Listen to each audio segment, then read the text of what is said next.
Kapapasok lang na balita, may naibalik na sa mga bloke ng cocaine na napaulat na nawala mula sa isang container van sa Davao City. Para sa detalye, makibalita tayo kay Julius Pakot ng GMA Davao. Julius. Yes, Mark. Magandang hapon po.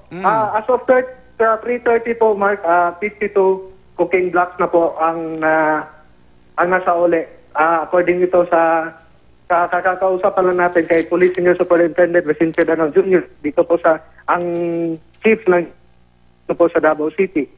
Sa ngayon, may 12 remaining na po ang hinihintay na isa sa 12 pa ang nawawala, Julius? Yes po, Mark. 12 na lang po. Bakit alam nilang bilang?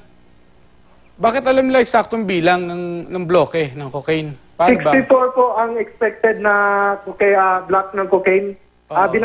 Binasihan ito doon po sa pulma ng mga styrofoam doon sa kisame po ng container van po. So as of now, 12 na lang po yung remaining. Kaya po, talagang pinupukpok ito ni Sir Danao na isauli na itong mga illegal na kargamento para lang po makumpleto na po itong 64 po. Julius, sino nagbalik?